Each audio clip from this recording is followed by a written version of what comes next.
Bonjour, ici Marc-Antoine au centre du VR à Saint-Nicolas. Aujourd'hui, on va faire la démonstration d'un Ellipse 42G. On va commencer par faire une tournée à l'extérieur pour ensuite se diriger dans l'unité. Donc, on commence. De chaque côté de l'unité, on a une trappe ici qui va nous permettre de remplir notre réservoir de diesel. Donc, on en a un de chaque côté, tout dépendamment de quel côté on va se présenter au pont. Ensuite, à l'arrière du panneau, juste en bas ici, on a un réservoir d'eau fraîche. Donc, on voit la valve pour vider celui-ci. Le réservoir d'eau fraîche nous permet d'être autonome sur la route et avoir de l'eau en continu avec la pompe à eau. On a aussi une prise de courant 120 volts qui est là. On a un système de rangement, donc un coffre qu'on va pouvoir tirer des deux côtés au besoin pour le charger. Donc, celui-ci sort des deux côtés.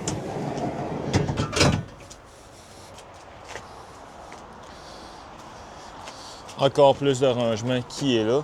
Dans le milieu, ce qu'on voit, c'est la station de charge, chargeur inverteur qui est intégré au motorisé. Donc, lorsqu'on connecte le motorisé, c'est ce système-là qui va se mettre en fonction. On a une glacière qui fonctionne 12 volts et électrique qui est branchée à l'extérieur ici. On peut la tirer sur un plateau.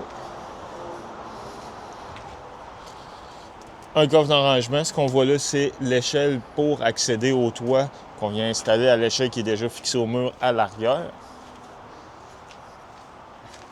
Donc, c'est ici qu'on va pouvoir l'accrocher. C'est la partie manquante pour accéder au toit. On va recommander de monter sur le toit au moins une fois aux 3 mois pour aller s'assurer que les joints d'étanchéité sont encore bons et que le toit n'est pas endommagé. Ce qu'on veut, c'est prévenir les infiltrations d'eau. À l'arrière, on a deux clés pour ouvrir le capot. Ça va nous donner accès à nos différents niveaux d'huile moteur car le moteur sur ce véhicule se trouve à l'arrière, liquide de refroidissement. Donc, un côté mécanique. En bas, on a un réceptacle de 2 pouces. Donc ça pour mettre rack à vélo, coffre d'arrangement ou atteler une remorque. On a les prises électriques 7 brins pour connecter la remorque au besoin. Il y a une caméra de recul intégrée au véhicule.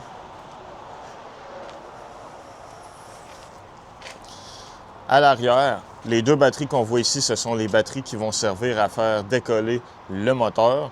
Et on a des prises supplémentaires ici qui sont reliées directement aux batteries, dans le fond, qui va servir à se survolter au besoin. On a un panneau de breaker qui va gérer différentes composantes dans l'unité. Le réservoir de DEF, on a un système, en fait, on a un véhicule qui fonctionne au diesel, donc ça prend le DEF qui est pour le système anti-pollution de l'unité. On a un indicateur directement dessus, puis on en a un dans notre tableau de bord lorsqu'on est assis chauffeur.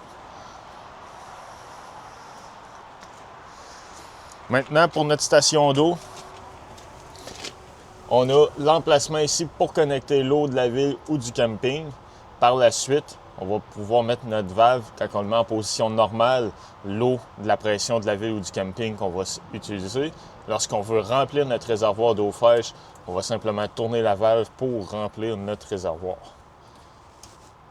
Le tank flush, ça va servir à rincer notre réservoir de toilette.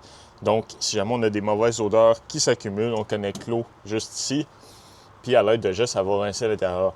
Très important, il ne faut pas oublier l'eau connectée là car ça va monter au point de déborder par la toilette à l'intérieur.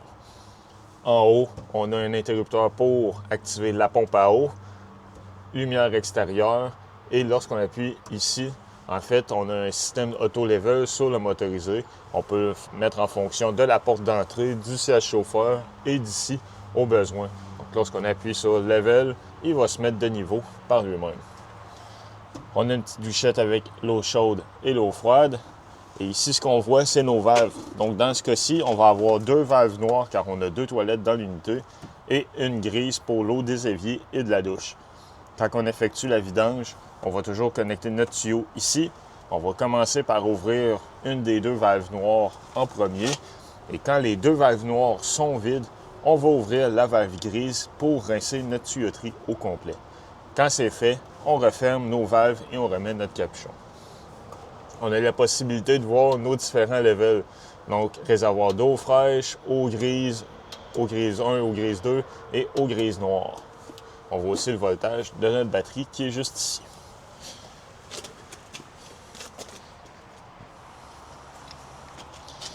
On est muni d'un système AquaHot, donc le système va gérer autant notre chauffe-eau que notre chauffage. On a des planchers chauffants qui sont refroidis avec du glycol. Donc ce système-là fonctionne soit au diesel, soit électrique. C'est à partir de l'intérieur qu'on peut le mettre en fonction. On a aussi un contrôleur qui est fixé par-dessus. C'est le contrôleur du panneau solaire qui se trouve sur le toit. Donc lui va simplement afficher le voltage des batteries et l'ampérage auquel il charge celle-ci. Notre câble pour alimenter le motorisé 50 A. Donc lorsqu'on veut le dérouler, on tire simplement dessus. Et lorsqu'on veut l'enrouler, on a l'interrupteur à droite pour le rentrer. Donc on voit le plateau qu'on peut sortir aussi de ce côté-ci. La pompe à eau qui se trouve là, donc elle, on peut la mettre en fonction à différents endroits dans l'unité. À l'avant, on a un panneau de breaker supplémentaire pour gérer autant partie moteur côté mécanique. Et en arrière du plateau, c'est l'interrupteur ici pour ouvrir la génératrice. Donc lorsqu'on appuie sur l'interrupteur, on va être capable de faire sortir la génératrice en avant pour faire les entretiens et certaines vérifications au besoin. Quand c'est fait, on va simplement refermer avec l'interrupteur. On a une prise d'air qui est connectée ici directement au compresseur du moteur. Le véhicule fonctionne avec des freins à l'air, donc on a la possibilité d'avoir un compresseur intégré. Donc si on a besoin de passer l'air, de regonfler un pneu au besoin, on va pouvoir utiliser la ligne qui est ici lorsque le moteur est en marche. L'emplacement pour remplir le lave-vitre est juste là.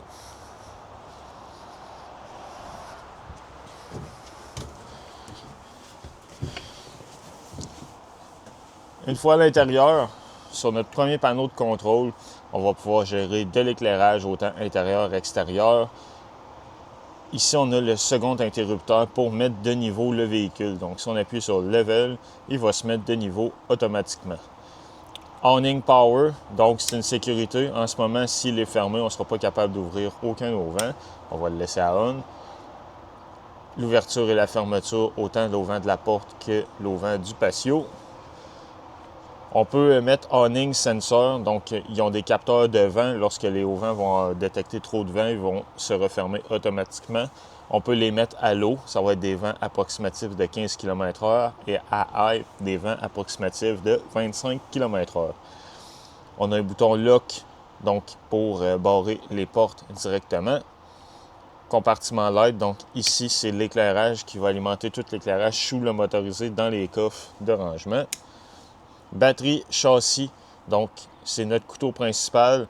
Lorsqu'on le met à on comme ça ici, on va alimenter avec les batteries maison notre unité. Off step, ça va permettre de garder les marches ouvertes lorsqu'on est en situation de camping. Donc dès qu'on ouvre la porte et referme en conditions normales, les marches ouvrent et ferment toujours. Quand on va les mettre à off, ils vont rester ouvertes. Batterie coach, c'est le couteau pour l'alimentation de la maison. Donc lui, on vient le mettre à on pour utiliser notre unité. Quand on va fermer les deux interrupteurs ici, on va complètement couper le courant de l'unité. Sur le dessus, il y a un bouton Step Cover. Ça permet de refermer les marches pour le siège passager. Light Map, c'est les lumières qui se retrouvent juste ici. Et Lock Entry Door, donc on peut barrer et débarrer la porte avec cet interrupteur.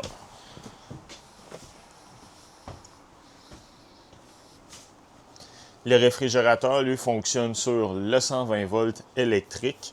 Donc, lorsqu'on est sur la route, pour qu'il fonctionne, on doit mettre l'inverteur à on ou faire fonctionner la génératrice pour l'alimenter en courant. On a des ganses de sécurité pour maintenir les portes fermées lorsqu'on est sur la route. Différentes fonctions, on peut gérer la température, autant du réfrigérateur que le congélateur. On a une machine à eau qui est intégrée aussi. Partie congélateur. Et réfrigérante. On peut avancer ou rétracter la table au besoin pour avoir légèrement plus de surface. On a du rangement aussi tout le tour dans les cabinets. Dans l'ellipse, on a une petite table ici dans le meuble qu'on peut déployer afin d'avoir une surface supplémentaire de travail au besoin. On a toujours des prises de courant 120 volts un peu partout dans l'unité en arrière des mobiliers. On va aller directement dans la chambre. Donc, à l'arrière complètement, au mur, on a les interrupteurs, autant pour jouer avec l'éclairage, le ceiling, le ventilateur aussi qui se trouve au plafond.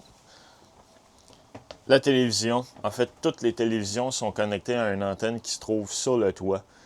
L'antenne va servir à capter les postes digitaux disponibles.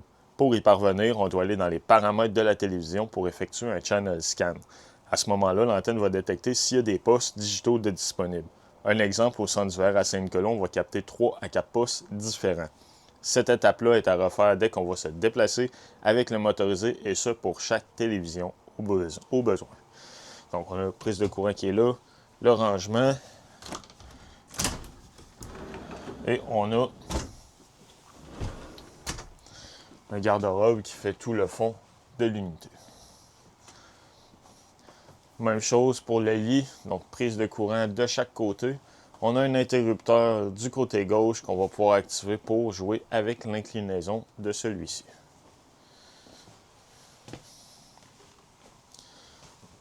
Dans la salle de bain, on a notre évier avec l'eau chaude et l'eau froide. L'éclairage se trouve juste ici, donc pour éclairer l'habitacle. Dans la douche, on a un pommeau avec la gestion de l'eau chaude et l'eau froide. On a une toilette qui fonctionne au pied pour flusher.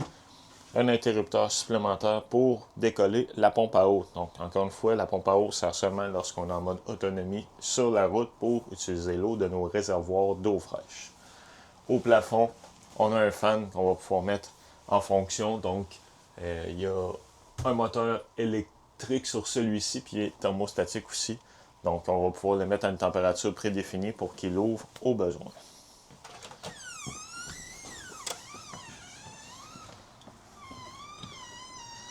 Maintenant, dans le milieu, on va avoir différents contrôles supplémentaires. Donc, en haut complètement, Engine Heater, c'est l'équivalent de fil chauffant pour le chauffeur, pour le moteur en fait. Donc, lorsqu'on veut aider au démarrage à froid du véhicule, on va mettre les blocs heaters en fonction. Le système Aqua Hot, donc on peut le mettre ici au diesel avec le burner. On peut le faire fonctionner électrique avec l'électricité 120 volts. Et on peut servir aussi de celui-ci pour préchauffer le moteur. Maintenant, pour le contrôle des slide-out, on a une sécurité ici. Donc, lorsqu'on veut effectuer l'ouverture, on doit le mettre à on. On va pouvoir par la suite ouvrir le slide-out, bien identifié driver side front, donc la partie avant, en arrière du chauffeur. On a aussi l'ouverture du slide-out de la chambre et on peut barrer et débarrer le slide-out. Donc, très important, lorsque les slide-out sont refermés, on va maintenir le bouton là, qui est un système qui va sécuriser le slide-out en fonction. Quand on arrive pour l'ouvrir, on doit maintenir le bouton Unlock. On va entendre le mécanisme s'ouvrir et par la suite, on va être capable d'effectuer l'ouverture.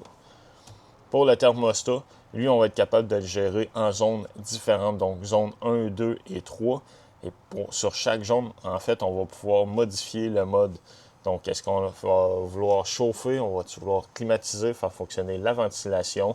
Donc, c'est ça ici qu'on va pouvoir gérer la température complète du motorisé. En bas, encore une fois, un interrupteur pour la pompe à eau. Lorsqu'on appuie sur les tank level, on va voir la hauteur de nos réservoirs, autant d'eau fraîche, eau grise et eau noire. On voit ici la batterie level, donc la batterie du châssis qui va servir à faire décoller le moteur à l'avant et la batterie maison qui sert à alimenter toute la partie arrière du motorisé. Ce qu'on voit ici, le Power Control System, en fait, c'est qu'on peut sélectionner directement, il va le faire automatiquement si on est branché dans du 50 A, du 30 A ou du 15 A. Ce système-là, ce qu'il va faire, c'est qu'exemple, qu'on a normalement sur le véhicule une prise 50 A, mais qu'on a juste accès à du 15 A, on va pouvoir mettre 15 A sélectionné ici, puis il va nous limiter sur le courant pour éviter de faire sauter les breakers inutilement. À 15 A, on ne pourra pas faire fonctionner l'entièreté du système, toutes les airs climatisés, les systèmes de chauffage en même temps. À 30 A, on va être capable d'en faire fonctionner peut-être une sur deux. Et à 50 A, on va pouvoir utiliser le maximum de capacité de ce que le véhicule peut nous offrir.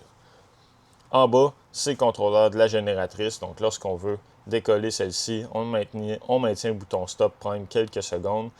Start, C'est normal qu'il y ait un délai avant que ça décolle, vu que la génératrice est au diesel. Les glow plugs vont se mettre en fonction et après ça, elle va se mettre en marche. Il y a possibilité de programmer un timer, un délai de démarrage donc sur celle-ci. Et en dessous complètement, c'est notre bouton pour mettre l'inverteur en fonction. Donc lui, on appuie dessus pour le mettre en marche. L'inverteur va utiliser le courant 12 volts de nos batteries maison pour le convertir en 120 volts. Donc lorsqu'on est sur la route, ça va nous permettre de faire fonctionner le réfrigérateur, qui est la source qui utilise le plus de courant dans l'unité. Le ceiling, donc encore là, l'éclairage, moniteur. En bas, c'est la trappe pour la balayeuse centrale. Donc, c'est là qu'on va pouvoir connecter notre tuyau. Les interrupteurs supplémentaires pour l'éclairage. La télévision. Il y a une barre de son qui est connectée à celle-ci, mais on peut faire jouer indépendamment la barre de son au besoin. On va avoir aussi chauffage d'appoint. Donc, on a un système de chauffage électrique qui est intégré dans le slide-out ici de chaque côté. Le fauteuil, dans cette position-ci, on va pouvoir refermer les slide-out si on veut plus d'espace assise. On a simplement besoin de tirer sur la partie, elle va s'ouvrir et on va avoir une place supplémentaire. Par contre, très important, lorsqu'on va refermer les slide-out pour aller sur la route, on doit absolument refermer cette partie-là pour ne pas venir obstruer l'espace. Dans la cuisine, on a notre évier avec l'eau chaude et l'eau froide. On a les prises de courant 120 volts un peu partout, tout le tour. On a une plaque à induction, très important. La plaque à induction doit avoir la vaisselle, les chaudrons qui sont conçus à cet effet. Et on a un micro-ondes four avec une panoplie d'options. Donc, même géré avec un écran tactile, donc différentes programmations. On peut jouer aussi avec l'éclairage. On peut connecter le micro-ondes à Internet pour effectuer les mises à jour à l'occasion.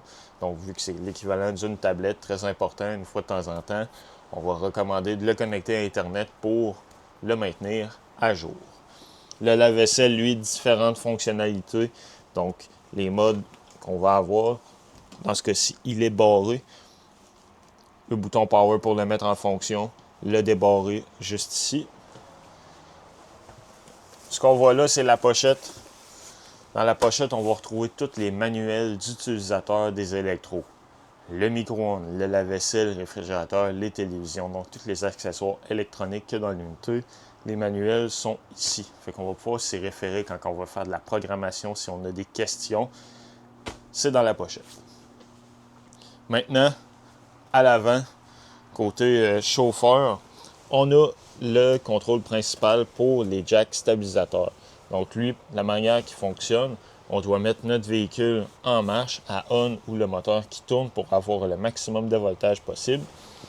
On peut allumer le module avec le bouton on-off. Ce qu'on voit ici, c'est l'équivalent d'un niveau à bulle. Donc il va y avoir des lumières qui vont clignoter, qui vont nous indiquer qu'il faut lever à gauche, à droite ou en avant. Puis quand ça va être ouvert dans le milieu, c'est qu'on va être de niveau. Quand on va descendre les flèches, on va avoir différents modes. Donc, on va pouvoir gérer manuellement les pattes ou aller le faire automatiquement. Donc, lorsqu'on veut faire automatique, on va juste appuyer sur Auto Level, puis le véhicule va se mettre de niveau par lui-même. Par la suite, quand on est prêt à redécoller sur la route, on a un mode qui est Auto Retract All. Donc, le mode, lui, ce qu'il va faire, c'est qu'on appuie sur Enter pour le mettre en fonction et il va rétracter les pattes au complet pour se déplacer sur la route. Dès qu'on a fini de se servir du module, on va l'éteindre directement. Ensuite, on a les interrupteurs pour miroir chauffant, Nightshade, donc ça c'est le rideau qui se trouve sur la façade pour l'ombrage, en fait pour couper la lumière, et le Solar Shade pour effectuer de l'ombrage. On a le takedown qui est là, automatique ou off, pour le système pneumatique de suspension. Et on a Engine Brake, donc on va appeler ça les freins Jacob. C'est une assistance au freinage, vu qu'on a un moteur diesel. Lui, on va pouvoir le mettre à deux niveaux différents, donc à low ou à high. Après ça, on a le contrôle des miroirs et la gestion de la transmission un peu plus haut.